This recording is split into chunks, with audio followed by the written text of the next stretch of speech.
Good, we're live. Thank you very much for joining. I'm just going to verify everywhere that we actually are indeed live, which seems to always be the case. Thanks for joining us. We are both live on Twitch and on YouTube, so you can choose wherever you want to look at this. Today I have with me Ramón Huidobro, who will be giving a talk. And I'm just going to do a short introduction now. First, I'm just going to make sure that everyone sees us. We have a Twitter going out, and in Discord, I'm going to blast that we now are live, so we can maybe get even more amazing attendees to join us today. Good. I think that was it. So, without further ado, thanks again for coming. Some of you, or I think most of you, will know about this event from Meetup.com. Some of you will have maybe attended the physical meetups in the past. As you know now, and as you might have seen with the COVID-19 situations, all of the meetups that are still having activity this time are, of course, doing it online. The same goes for us. Here in Vienna, I think the last changes are that earliest actually from beginning of June, some meetups will be allowed to have activities here, but I'm sure most of them will still be careful and try to still do online meetups, is my guess. I think for our case, we will most likely not have any physical meetups again until probably early September, but we'll come back to that as things progress. We have another meetup planned for June, which will take place, I think it's the 18th of June. And today we're going as normal with one talk. And if you see in the program, we're going to also have a question and answer section afterwards.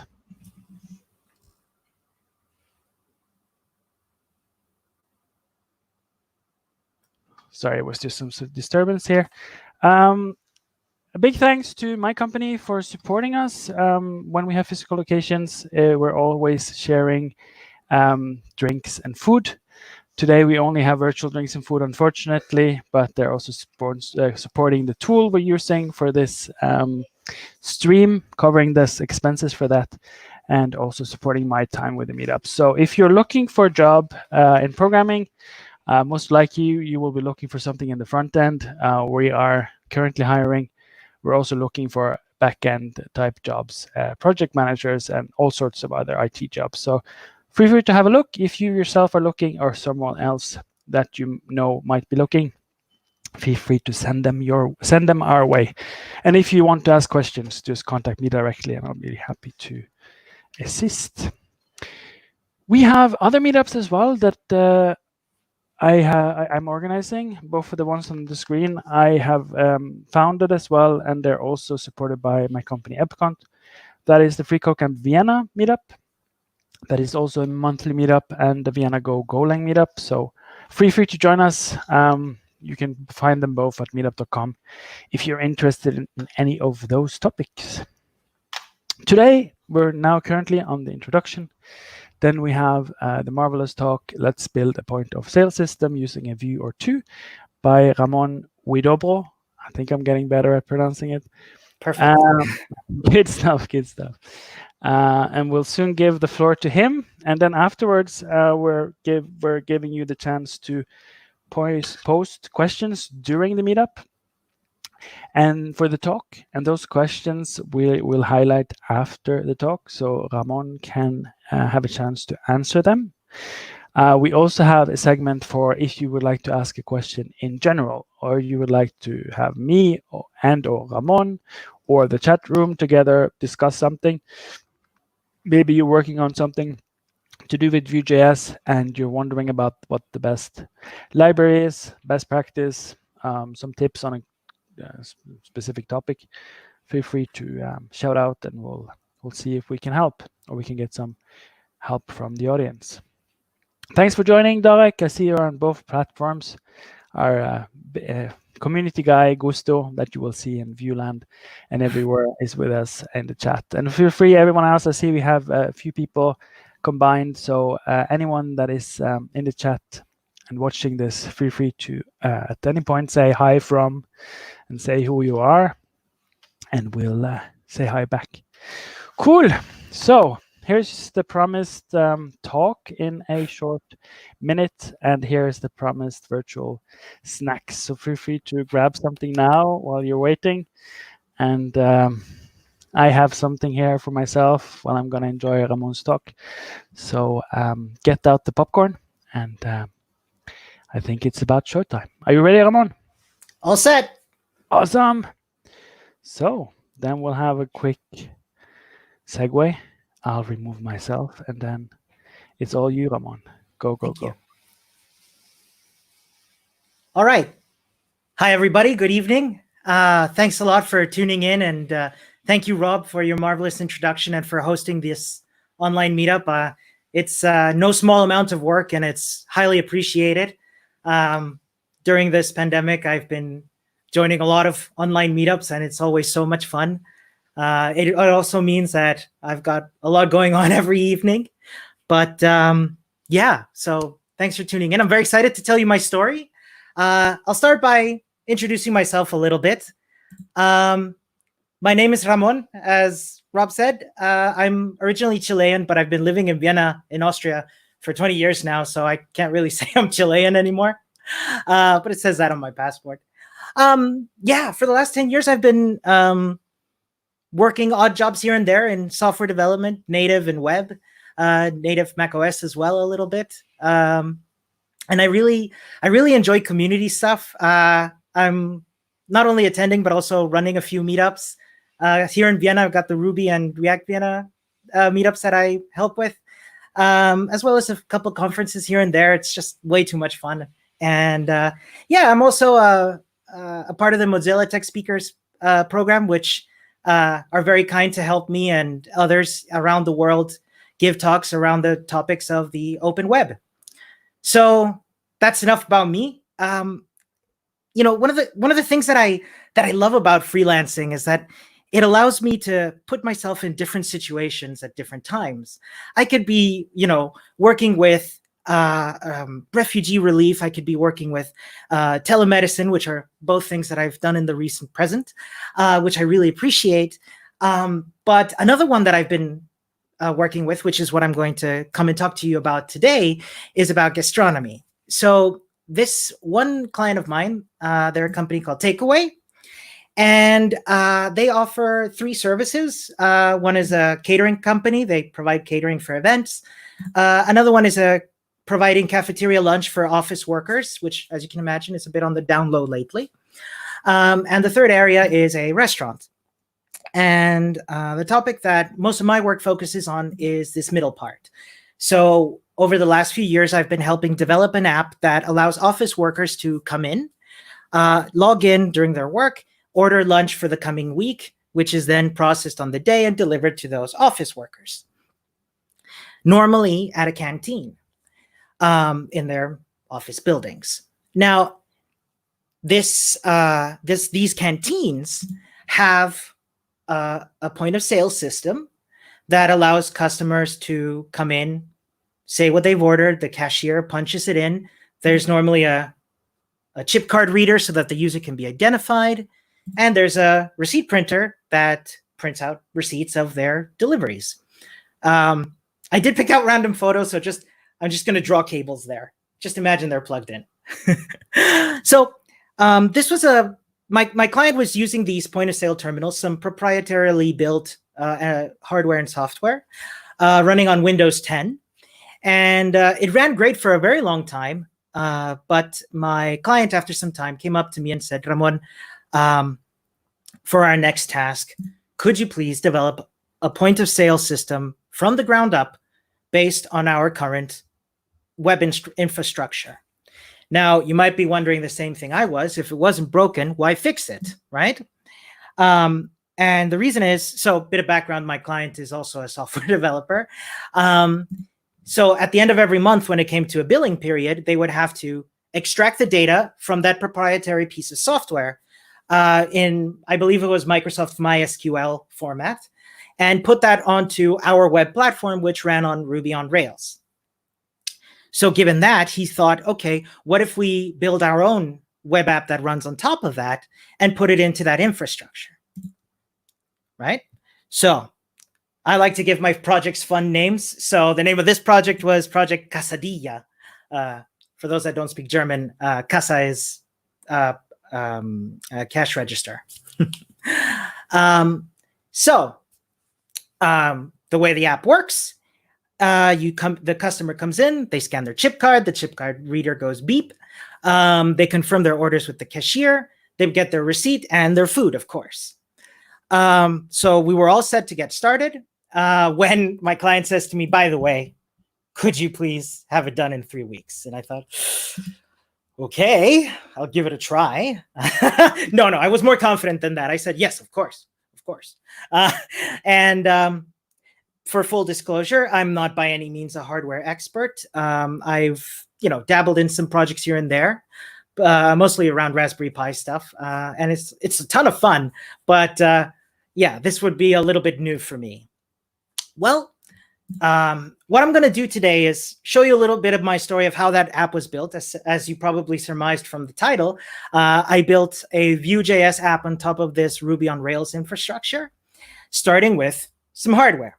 Now, I've got a picture here of a touchscreen, which has behind it a Raspberry Pi. Now, I don't have a picture of that, but just by pure coincidence, I just got one yesterday, so you can see it here. Here's our touchscreen, and behind it, this angle is better, is a Raspberry Pi mounted, there we go, mounted in. With, of course, a chip card reader and a receipt printer, both of which are plugged in. Here my artistic skills shine again. Right. As for what's running on this Raspberry Pi, we've got an instance of Raspbian, an instance of Chromium, and that Chromium instance will log into our Ruby on Rails app, where when turned on, the cash register employee will come in, turn on the device, and it'll be already logged into this takeaway app, where they'll be able to start putting in orders. So that's the setup for the hardware. Now comes the Vue.js app. Now, for those of you who are not familiar with Ruby on Rails, there's a series of scripts that can be run. Ruby on Rails nowadays runs on Webpacker, does its asset management by default on Webpacker, which is a wrapper around Webpack. And we can install Vue from that thanks to some very kind people in the open source community who have enabled me to be able to just run this script and get me up and running. So with that, I set up my dependencies, and I've also laid out a breakdown of what my components would look like. I've got it here broken down for you. We'd have our point of sale app with 3 major components: a user lookup for looking up users, a menu offering which items are on sale, and the checkout area, which contains a list of a shopping cart, which is what I call the list of order items that have been made so far, the total for displaying how much is owed by the customer, and a button to submit the order. So I'm going to go through each of these components and show you how building that went. There were some bumps and bruises, but I learned a lot from it, and that's what I want to show you. So think about chip card readers, right? They have a little firmware built in. You scan a chip card, and the thing about these chip cards, right, is they have some encrypted data on them, which is read by a NFC or near field communications. And that all of these chip cards for this company contain a user's ID number, right? So I can look up users with this ID number contained in the chip card with this chip card reader. Now, the thing about this chip card reader is, I don't know if you know, I didn't, is that to a computer, thanks to the firmware that it came with, it's essentially a keyboard, which is pretty cool. What that means is that when a customer comes in, scans their chip card goes beep, chip card reader goes beep. What's going on as far as the computer is concerned is, a keyboard has come in, pressed an ID number, followed by the enter or return key, which made it really easy for me to be able to implement a lookup, because all I needed was a text field, right?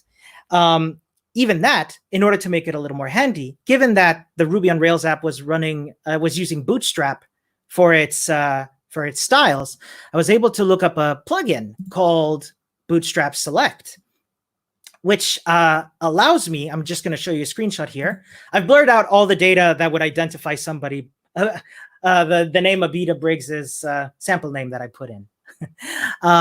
So what happens is, by default, this select field is focused. And when somebody comes, scans their chip card, it types in the ID 4962 and then presses enter to confirm that that was the user that was looked up. With that, I can already store the ID of that user, which is fantastic and already gets me well over my hump of getting started. Now, next, I'm going to show you how the menu was built. As you might recall, the menu is the part of the app that displays which items are available to be consumed. And the cashier with this component can tap each of these to select which order items the user would like to consume.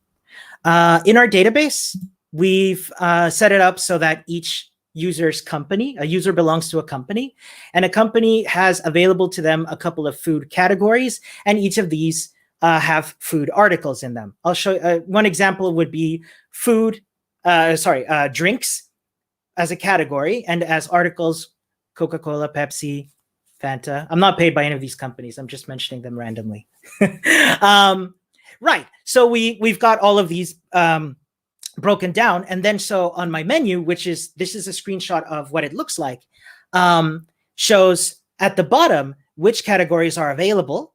I'm going to translate from some of these from German. Don't worry too much about what it says. At the bottom, we've got Gerichte is like consumable food items, and ice is ice cream. So some of the available food items are menu 1, meat, menu 2, vegetarian, menu budget menu, meat menu, vegetarian menu, schnitzel, which is typical Viennese pork or turkey meat, breaded steak. I'm probably butchering that, and I apologize to the natives. Soups, desserts, and so on. And what I do is, once the app starts up, I populate the categories and the articles from the Rails app. And you might be wondering, but how do you get that data? Where is it coming from? Now, maybe something I didn't mention is that this was my first ever Vue.js app. So that was a learning experience for me as well. And what I found is a very nice package that allows me to do state management. This is Vuex, and it's really, really wonderful because it allows me to share data across components in a Vue app. It does so by having what are called mutations. This I found interesting. See, I thought that a store that you could just put data into this store, as it calls, a store of data. But what's interesting about this mutations concept is that you're not so much storing data per se, but you're calling mutations on a set of data, which I thought was cool. State management pattern, yeah. Probably should have read it. Well, so this is where some of the more bare metal code comes in. So the way this works is I can define a Vuex store that can be plugged into my Vue app. What's nice is that I can split up my stores into several sub-modules. You'll see here I've got an article store, an order item store, user store, order store. You might recognize, for example, that I'm looking up my users from the user store, and then I declare these as submodules for the general Vuex store. Now, I'm going to show you an example here of a store. This is the article store where I define some mutations for looking up one or more articles based on their categories. You might recall a category is made up of several articles. And so what I do is I can define an index action that calls my Rails app API, which is running on API mode, and say, hey, can I get all of the articles for this user, please, which happens to be the company, which happens to belong to a company and therefore have several articles. Then in my menu component, I can declare which data I need from which store, in this case, the categories and their articles. And I can also wire these up to several actions. For example, when I press a button, you might see here, I've got a callback for when I click on add article, one for selecting a category. I also can dynamically set the ID. Let's look at what happens when I add an article. That is, when the cashier is looking at the cash register and wants to add a schnitzel to the order. We can then identify this article that was added and create a new order item. More on order items later. But you'll see here that I'm cloning the name and the monetary values such as VAT, net amounts, and gross amounts. These are broken down for this specific use case. Right. So that's two of the major components already done. I'm moving at a pace that I'm pretty happy with. Next up is the shopping cart. Now, just as a reminder, this is what the breakdown of the app looks like. I've already looked up, we've already gone through the user lookup and menu components, and now we're starting with the checkout one, starting with the shopping cart, which, as I said, shows which order items have been created so far. So this is how the data storage of a user on the Rails app looks. A user has one or more orders, which is made up of one or more order items. So an order can have 40 schnitzels if we want, if we're that hungry. Here's an example of what the shopping cart would look like. This is a day where I really felt like ice cream and ordered a Cornetto, a Magnum, and a Calippo. It shows the price and a button that in German, in Vienna, it means remove. Lots of German learning today. Right, so when we click each of these, I'll show you what goes on. Here's what the shopping cart component looks like. What I'm doing is taking the order items from the order item store, which every time we click on adding an article gets updated with a new order item. And we loop through them to create this table. And so when I click on one of these Entfernen buttons, I want to remove an order item from my order. So this is what the remove order item looks like. I call my store and I say, hey, I want you to set yourself to have all of the order items you had before, except for the one that I deleted. Not the previous solution, but it works.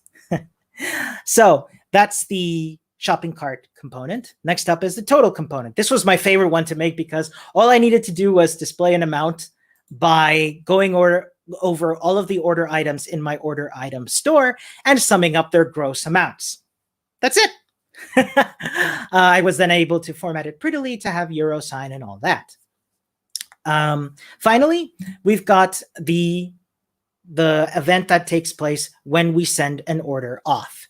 What happens here is I say, okay, here's what it looks like. We've got a function called submit order that takes all of the existing order items and creates an order out of those order items along with the user that we selected at the beginning when we scanned our chip card, and the chip card reader went beep.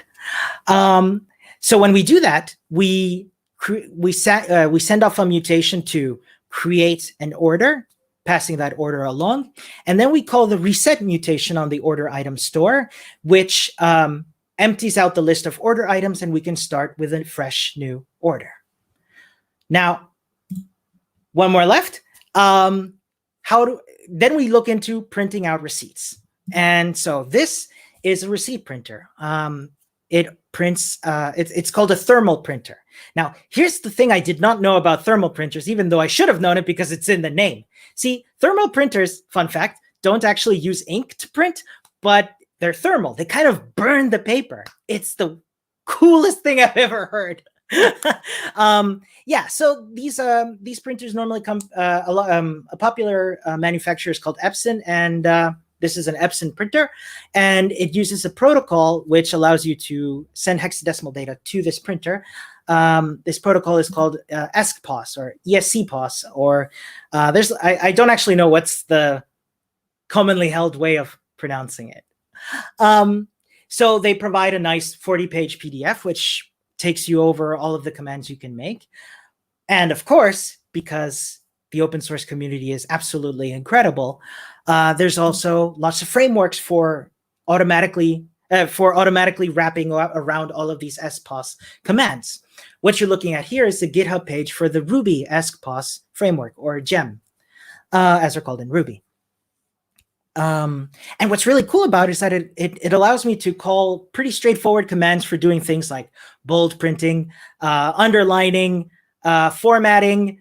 It even lets you do images and QR codes, which is, I was very thankful for it. So just going to take a slight detour into some Ruby code to show you how I built those receipts.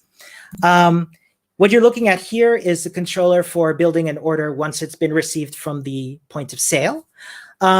It creates a new order ESC POS object, which is made up of encoded data, which I then pass on to the point of sale as a response. And what's really cool about it is that I can use pretty powerful string formatting in order to build this receipt. It's a very handy protocol, and the printers themselves are remarkable. So yeah, what I'm doing here, for example, in German it says, there's this VAT here, and just pass that in for gross net amounts for 10%, 20%, and 0%. Right. So as you saw in my previous slide, I pass on this receipt data encoded so that back in the order store, I can store this receipt data when the Rails app responds with it and use it in order to be printed to the receipt printer. Now, what I'm doing in the point of sale in order to print is I've got the receipt printer printed plugged in via USB to this device over here, and I just have a little Ruby server running there that all it does is wait and listen out for some ESC POS data and print it out. Here's back in Ruby land, we've got a little script that it's running on Sinatra, which is a HTTP server. All it does is wait for a post request with this receipt data and pipe it directly via USB into the printer's USB device. What's it called? A file descriptor. That's it. And it took me a couple of tries to get it to work, but when it did, ta-da! Here's what we have, what we call a Lieferschein, which is kind of a receipt. I've blurred out some of the data that I don't know if I'm allowed to share. Don't worry about the prices. I know that 1,000 euros for a salad buffet is a bit much. I was just testing the width of the allowed numbers, but here you can see it allows me to test how many pieces of an order item have been made, of an article have been made, the VAT amounts, and the total at the bottom. I built a nice little table there, and with that, I've taken care of all of the things that I needed to take care of for this point of sale prototype. And I was done in 2 weeks, which I was pretty pleased with. Relieved would be the better word. So when I told my client about this, he was very happy and said, "Great, why don't you come in and come in tomorrow? Let's set it up." So there I am on the U-Bahn, on the metro and the train with this thing under my arm, lugging it to this company, and I went in there to set it up. I wish I had looked as cool as this. It was more like plugging in a couple of things into the power and setting up Wi-Fi and all that. But I was up and running. The next day, we immediately ran into a couple of issues that I wanted to go through with you as well, because as you probably know, deploying to production is always going to be different from working in development, and especially so with hardware. So problem number one was my client said, "Okay, really nice that you set up this Raspberry Pi hardware. Quick question. This is nice and all, but we do have this device here already running. And since the Vue.js app is a web app, why not just run it here?" And I thought, yeah, sure. He's like, "Great. So just set up the Ruby script and the Vue.js app, and you're good to go." And it didn't work because, of course, this device not running on Linux, it's running Windows, and I have no idea how to set up piping data via a USB file descriptor over to a device on Windows. I really tried. I'm not a Windows expert. Like, I'm not bashing Windows at all. I love Windows. but I had no idea how to set up this kind of piping. I spent a day on it, and then my client said, "No, let's try something else." And I thought, okay, counteroffer. If we're not going to use that Raspberry Pi anymore, we do have it lying around. What if we set it up on the same network as the point of sale and just have it be a dedicated receipt printer server? And so we did that, and it worked pretty well, I have to say. The next problem I also found pretty interesting, and I wanted to share with you. The problem's called, "Hey, where's my food at?" So when we deployed the system and customers were coming in, they were scanning their chip cards. A chip card reader would go beep. Then they'd be like, "Oh, hold on, I can't see what I'm ordering." Now, I didn't really pay attention to this. Didn't really occur to me. I don't know if you can tell. I'm going to point to it here. That's a second screen. And like, in supermarkets and those kind of places, you can normally see what you're ordering as you order it. And so we had to come up with a solution pretty quick in order to display the same data on the other screen. So I thought, okay, quick and dirty solution. Let's just mirror the screens, which is great, except those two screens have wildly different pixel resolutions. This one's running on 1080p, pretty standard high resolution. I think like it's on the lower end of TVs nowadays. And this tiny screen is running on an 800 by 600 resolution. Now, here's the thing with mirroring screens in Windows. If you mirror them, then it's going to just take the lower of the two as the default one, which is fine for the user. But for the cash register worker, it really ate up a lot of screen real estate. And the point of sale app just really wasn't really designed with that in mind. So it didn't quite work out. So we had to come up with another solution. So my client suggested, well, how about you just use some newfangled streaming software to just take a portion of the screen, the shopping cart, and just stream it to the other screen. And I thought, oh, that's worth a try. I've never tried it, but it must be out there. And I'll give you the short answer for that. No, the long answer is the same. No, it didn't work. So two major problems. One, a little bit more out of my control. None of this software was really free.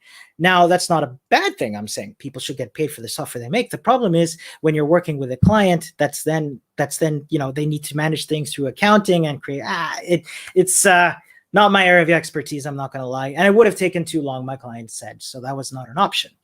There was a trial that we were able to deploy, and that's where the second and more egregious problem came in. It didn't work. I don't know why. Like when doing that streaming software, when running that streaming software, for some reason, portions of the chip card numbers were no longer being read, which was tying the wrong users to the wrong orders. That was a data nightmare. So we decided, no, let's not do that. So then I thought, all right, how about we stream the data? Maybe we have two browser windows, one running on one screen and the other one running on the other, and like use local storage or something to stream it. And I'm going to say it again, the open source community is absolutely incredible because, of course, there's an NPM package that does this for me. This is called Vuex shared mutations. And what it is an NPM module that allows me to share mutations across several Vue apps. Now, going back to what I said earlier about Vuex, this means that I'm not sharing the store itself, but those mutations. But that's fine. So, and because it's Vue, I'm able to reuse some of my components to build a new Vue app on a different screen. So I made a new Vue app called the Customer Basket, which just had the shopping cart and the totals part. And I set that up. Here we go. I've got a nice little shopping cart with the totals at the bottom. I haven't ordered anything. And going back to my order item store, I can declare several mutations that I can run. The naming is not the best, and I apologize. Set and reset, they don't really sound intuitive. It was 2 weeks. So I've declared a couple of these that I can then pass on to the general store itself back here. That I can set up here, and you can see that I can declare here with shared mutations which mutations I would like to share across several Vue apps. So back to my ice cream heavy day. I've ordered 3 cornettos with the cash register. So then I crane my head, look at the other screen, and that's what it looks like on the other screen. I set up a little functionality so that it knows that this is the customer basket and not to show the remove buttons. So with that, in just a couple of days after deploying, we were able to send this out. So you might be wondering, okay, cool. What happened next? Well, when you work with when my clients, they work with a lot of different companies to serve them lunch. And the thing about working with a client that has a lot of clients is that a lot of those clients, when they work on the same app, they're going to want new and different things that are very specific to that company. So you kind of feel like you're adding bits and bobs around it.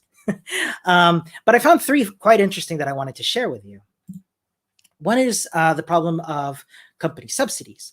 I've never really worked in an office, so I don't know if this is specific only to Austria, but normally companies sponsor or subsidize a portion of the amount of a customer's lunch. So that needs to be taken into account. There needs to be some stability improvements. What if somebody starts, it's, for example, quite possible that somebody could come in, plug in a keyboard and start messing around with it. That's something we do not want. So we need some security. What if someone trips over the wire? What if there's a power outage? So we've set up some settings to make this a little more volatility proof. Yeah, and being that it's a Windows device, it would be nice if I didn't have to have that Raspberry Pi printer server. Someone did mention me when I gave this talk before that I could use WSL, which stands for Windows Subsystem for Linux, which is a Linux instance. I'm going to butcher this, so I apologize. A Linux instance running inside Windows. And the problem that I found with that I didn't really find a solution to, is that this subsystem doesn't really have access to USB devices, as far as I could tell. I haven't quite figured it out yet. They're adding new features to WSL, so maybe in the future. Yeah.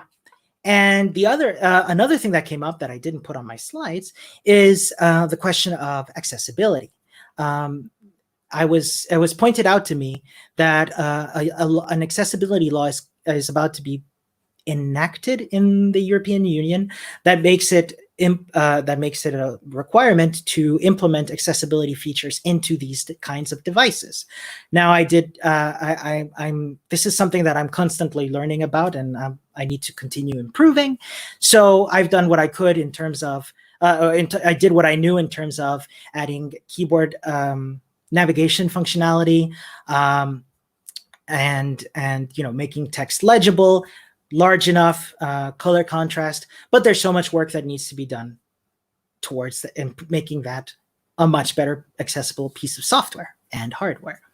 So getting to the end, I really wanted to drive home how much I learned from this. This was such a monumentally important project for me because, as I said, it wasn't my first ever time working with hardware, but what I realized is that the more I do it, the less daunting it becomes. Hardware is more brittle than software when it comes to failures. It's very, I've never done it, but when I give talks where I have a Raspberry Pi to present a Raspberry Pi, I'll take a couple with me just in case. But it becomes a little less terrifying to work with. This whole thing sounds like it was pretty hacky, and I'm not going to lie, it was. I really put in a bunch of parts together, but what I found about that is that it's sort of the basis from which we create new technology in the first place. I'm not saying that technology is going to flourish into the next big thing, but it kind of allowed me to express myself in a way that I didn't think I could. The community is absolutely incredible. I've mentioned it a couple of times already during this presentation, but I really want to drive it home. There's so much out there. There's so many kind people willing to help you. And a habit that I really had a hard time working myself out of was of getting stuck and not asking for help. People love helping. And the other thing that I kind of mentioned earlier is, how important it is to just for me to step outside of my comfort zone and leverage my existing skills in native and web technologies and see where I can apply those in hardware. It's wonderful that the Raspberry Pi runs on Linux. It's something that I'm familiar with a dab of stuff that I'm not so familiar with on top. So I really want to encourage folks to try that kind of stuff out and to have fun doing so. So that's me. Thanks for listening to me, and enjoy the rest of your evening.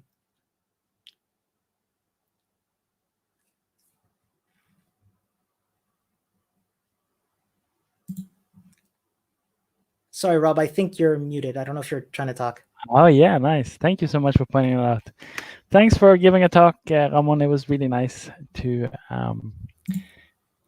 learn about this adventure with you and your findings and see how you did it. That was nice. If there's any questions, feel free to shout out. We got some comments along the way, but no clear questions. So now's the time if you have any for Ramon.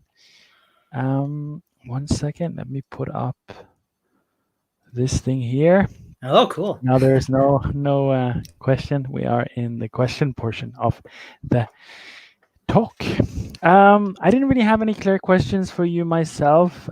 It was really clearly laid out. I'm a bit of a Linux, I don't want to, at least I'm a Linux user. So I guess my question would be more like, what were your Linux experience going into this? Maybe you had some from your Ruby days, assuming that you know some Ruby. Thank you. So you mean like what was my level of of expertise with Linux? Yeah. So you know the answer might also be like you didn't have so much experience and you don't need so much to get up and running with a Raspberry Pi. But I'm just wondering about like what's your thoughts on from the hardware perspective.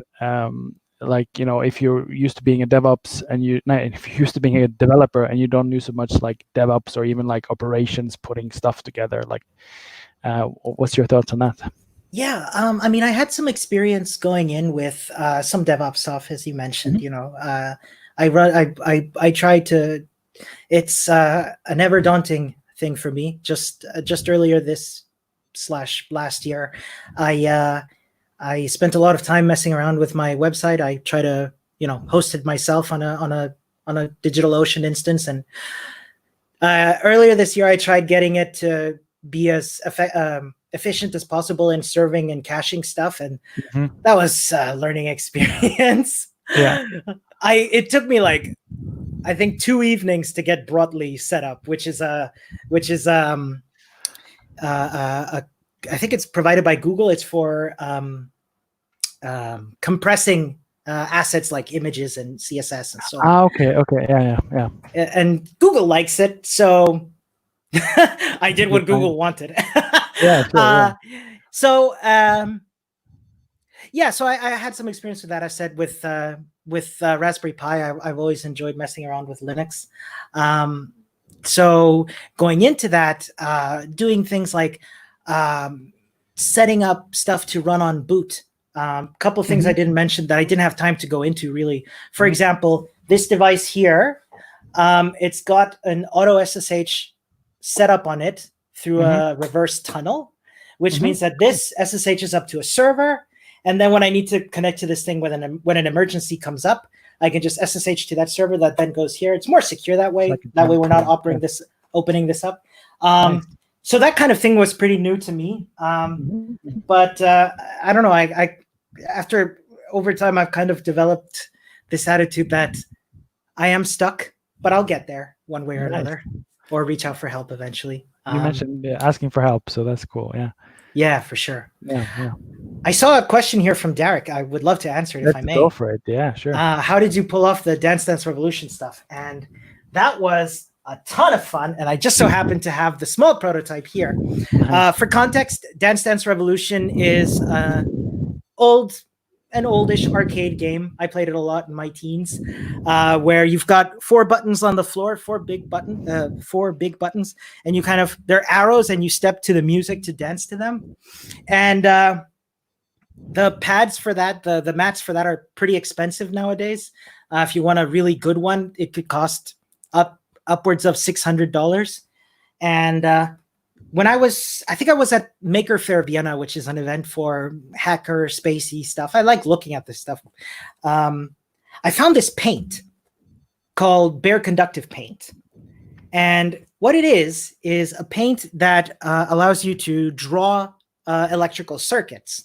So you could paint a line from a battery to a light bulb, and you've got yourself a little electrical circuit. Oh, wow.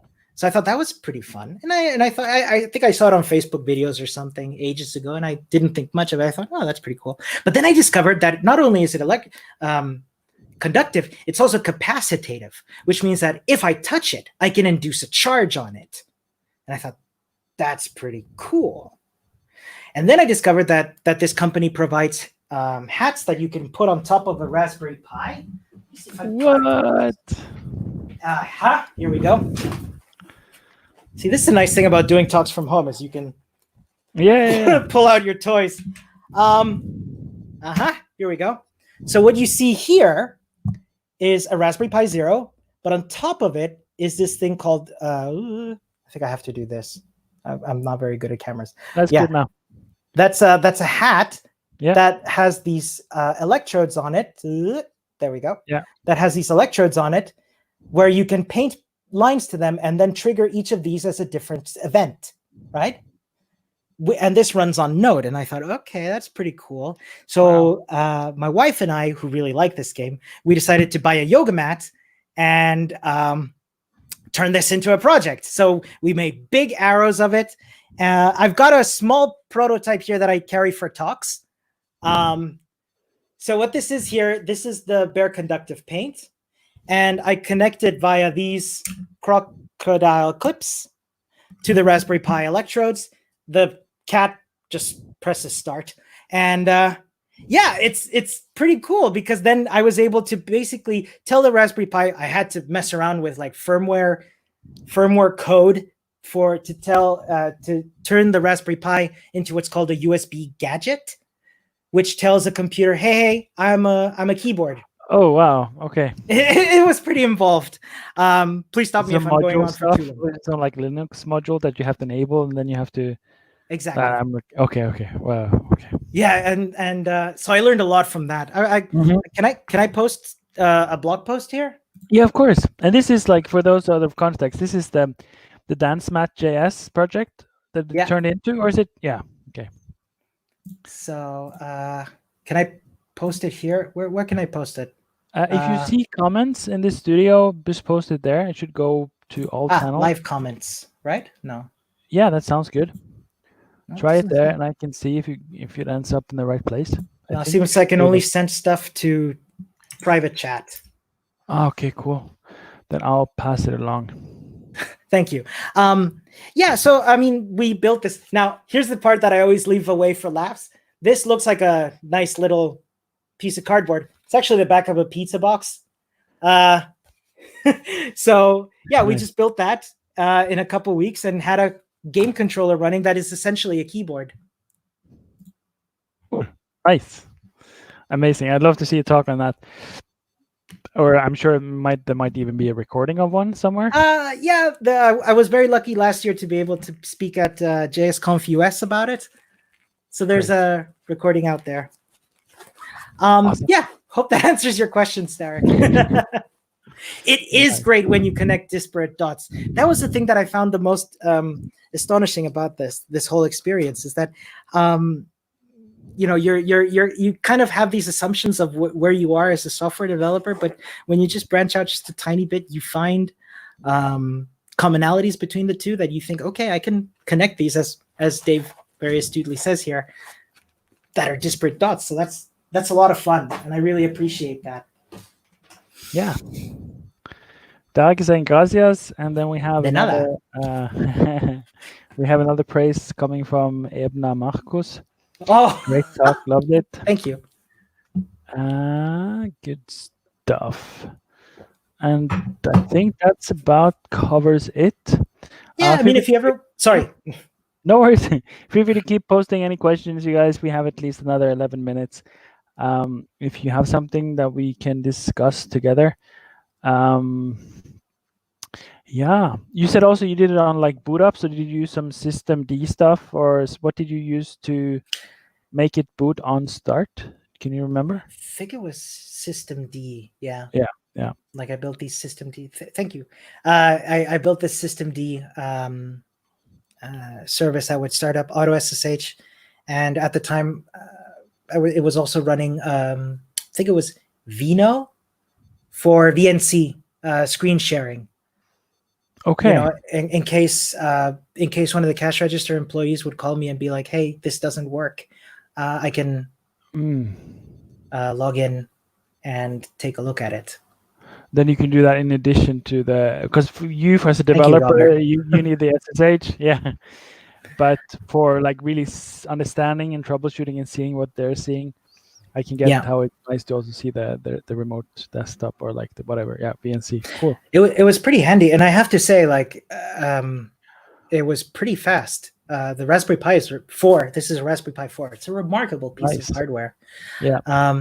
Have I done something with drones? No, I haven't. I've I don't know. I never. I every now and then I'll get my father a drone for Christmas or his birthday or something. One of these tiny ones, and he likes them a lot. I just haven't gotten around to messing around with them. I live in a very small apartment as well.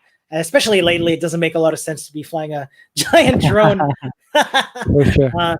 No, so I just haven't gotten around to. Yeah. Do you have any recommendations for getting started? No, I haven't really. Yeah, that's for Robert. I don't know if he has any. Oh, sorry. Yeah, I meant for. Yeah. This one here. Yeah.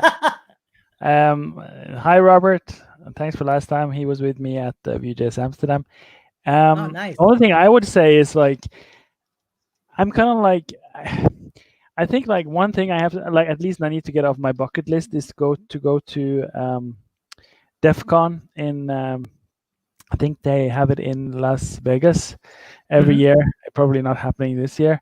And they have so many talks and stuff like this. So I would like just look at YouTube, like go to YouTube, find DEF CON videos, and I think I might have seen at least one from them with like some like swarm of drones or something like this. So I'm sure there's lots of resources out there. Yeah, that stuff is a lot of fun. Yeah, and like you're inspiring me to do. Like I have too many Raspberry Pis. The closest thing I played around with is like some POC.js, like this button that has some like you can script in JavaScript and you can make it like control stuff via Bluetooth.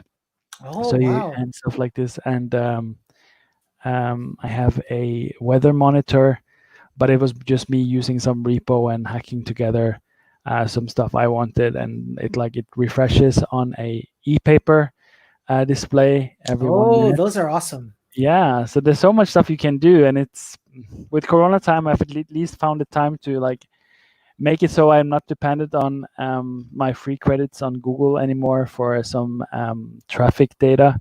Yeah. So I managed to update it, but there's just so much stuff you can do if you want to have fun. And with all the Kickstarters and stuff, there's like, tons of talking about Raspberry Pi hats and like Arduino stuff. There's so much stuff you can get your hands on just to play around and have fun. Yeah. Absolutely. If you're interested in getting to Raspberry Pi stuff, I am not at all endorsed by this company. I just really like their stuff. And they're a foundation. Anyways, they're non-profit. Yes, of course. Yeah. But I was actually talking about a vendor called Pimaroni. And they sell these really fun kits for doing things like, this is one that I got for speaking at the Unconf in Hamburg. They got me a little name badge. This is a electronic ink one. And it's, it's again, bridging this knowledge of scripting like Python and that sort of thing with some hardware. There's a lot of support out there, and it's a lot of fun. I think it also doesn't need power. It just needs to write on the screen once, exactly. And then you can plug up power, and it's still like displaying, which is really nice. It's very addicting and a lot of fun. Yeah, for sure. Cool. Last chance now for a couple of minutes. If there is any more comments or questions, or if you've been hacking on some replacement to Vuex, hint, Dave, feel free to shout out. That would be interesting to hear about. Yeah, we're trying to groom him to give a talk at one of the next meetups. I'm gonna keep an eye out for that. Yeah. He's also the Pathify library author, Dave, that asked the question. Awesome. It's I think it's called Vuex Pathify, but I might be wrong. Yeah. As we're waiting for more questions, if there are any, or comments or discussion, we can start wrapping up. We will have, I'll share my screen in a second. We will be having next meetup in June. I think we have a confirmed talk for that. Let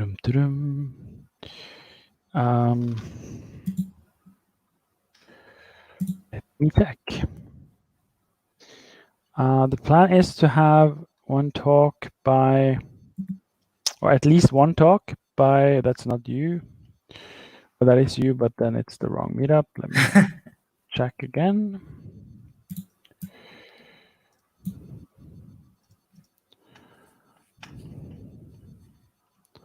So,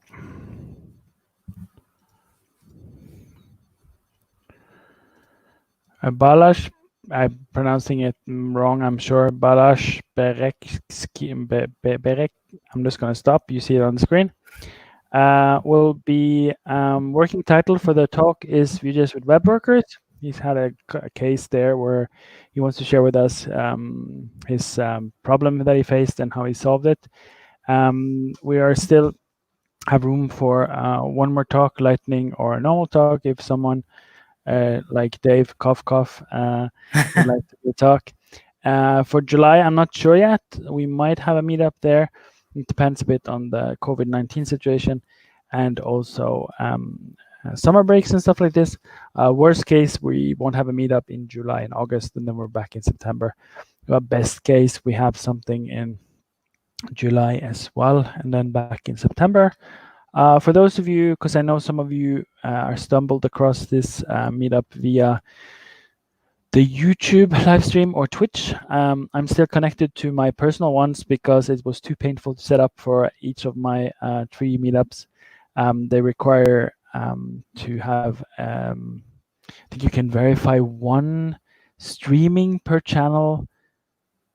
You need to have 1 phone number. You can only verify 2. So I've already used up that. So like for now, we're on my live ones. And if you have seen me stream like gaming streaming or something on YouTube or on Twitch, you might be here just because you saw this happening.